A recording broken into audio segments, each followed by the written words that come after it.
Let's take a look at Google Chrome. Chrome is a web browser that allows you to access websites on the internet. If you know a website's web address, you can type it right up here in the address bar. If you don't know a website's address, but you want to find information on the internet about a certain topic, you can type that information again right here in the address bar. You can also type it in the search bar down here. When you're done, you can click on Google Search. It will find a list of websites that pertain to the words you enter, or you can click I'm feeling lucky and it'll take you directly to a website that contains those words you entered. Up here next to the address bar, you have some arrows, a couple of them pointing backwards and forwards. These arrows allow you to go back and forth between websites you've recently been to. This circular arrow here allows you to reload the page. Sometimes you might experience a website crashing and you might need to reload the page, and that's where you would go to do that. Next, let's take a look over here at the Chrome menu. That's where these three lines are. If you click on it, you'll see that you have some options here to use in Google Chrome. The first one is the New Tab option. The New Tab option allows you to open another tab so you can be in different websites at the same time. Another way you can get a new tab is by clicking on this parallelogram right here. It will also open a new tab for you. Another option is the new window. If you don't want to have multiple tabs open, you just want to open a completely new window, you can click right here on the new window. It will open up an entirely new window, and as you can see down here, I have my original window and then I have my new window here. Another option under the Chrome menu is a new incognito window. You might want to use this option if you are signed into Google Chrome and you would like to browse a website without Chrome collecting any data or information on what you're searching for. History is where you would go if you want to view a history of everything you've been looking at recently. Let's say you were at a website that was really great, you wanted to refer back to it, you forgot to bookmark it. You can go here in your history and you can go find where that website was. Downloads is where all of the information is stored that on downloads you've made from the internet. So again, if you've forgotten where you stored something on your computer that you downloaded, you can come here, you can look at your downloads, and you can open it up again from this downloads option here in Google Chrome. Recent tabs is just what it says. It shows you a list of the tabs you've recently had open. Bookmarks. This is where any websites are saved that you decided to bookmark and keep for later. Before we go on to anything else in the Chrome menu, let me show you quickly how to bookmark a website. Let's go ahead and go to our BUSD website. Once the website is open, you'll see there's a white star over here. Click on it, the star will turn gold. That means you've bookmarked it. You can edit the name of the website or where you're saving it at. I generally speaking don't do that, but you can if you like. And then just click done. Once you come back over here into your Chrome menu and you go to bookmarks, you will then see that your website has been bookmarked. In the future, you can just click on it and it will take you to the website directly.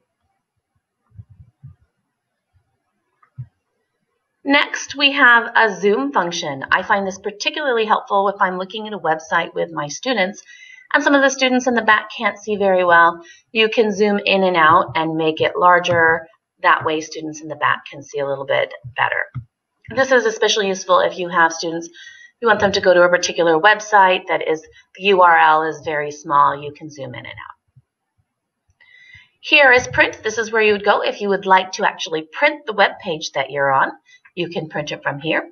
You can also save the page onto your computer, and that's what the Save Page As option is.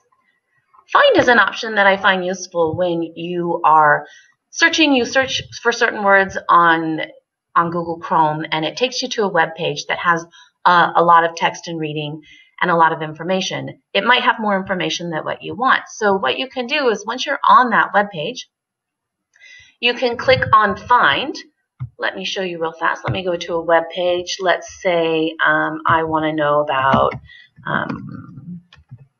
close reading. So I can go here to this web page, and if there is a lot of reading and I don't want to read it all, let me go back up to my menu, and I'm going to go to Find, and I just want to find the words close reading. And here you can see there are 12, I'm at number 12 out of 24. I can go through here and it'll take me to all of the places where it says close reading.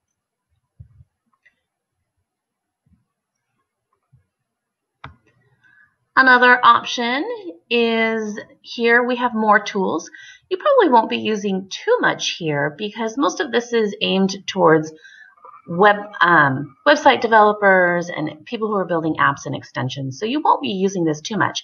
But a couple of areas you might use under more tools is clear browsing data. This will clear all of the cookies and history and all that information from your Chrome web browser. Another section you might use are extensions. This gives you extra sort of like apps on the Chrome browser that allows you to do things. One that I have, you can see I have installed, is AdBlock Plus. This blocks all the ads and malware and tracking. This is particularly useful when you're using websites with students in your classroom. It'll block those ads that you may not want showing up, especially on YouTube, those types of sites. It will block all those ads. Some of these apps and extensions are automatically installed by default by our districts, such as Google Docs, Google Sheets, things like that. Okay. If you want more extensions, you can come down here and get more extensions, and it'll have a whole list of extensions you might find useful. Let's go ahead and take a look. Edit real quickly is you can just cut and copy and paste items on the website that you're on if you'd like to do that. That's pretty self-explanatory. What I'd like to take a look at now is the settings option. The settings is where you're going to go to adjust any settings that are on the Chrome browser. We won't go through all of these. When you have the opportunity, you might want to take a look at them. This is where you would go if you have any, if you want to turn off autofill. Sometimes Chrome will remember things you've typed into boxes before, and it will automatically suggest those things. If you want to turn those things off, which you might want to do when using with your classroom if they're signing into websites often, you might want to turn that off. This is where you would go to change those settings. Here's where you would find out information about which version of Chrome you have. It tells you all the information about that. If you want to report an issue or get help with using Chrome, you can come here as well. And also one last place, if you need help, you can come here to the help area, and it will take you to the help center where you can get help using Chrome. That's it for our Google Chrome training. I hope that this information was valuable to you. If you have any questions, please leave a comment down below and I'll do what I can to answer them. Thank you.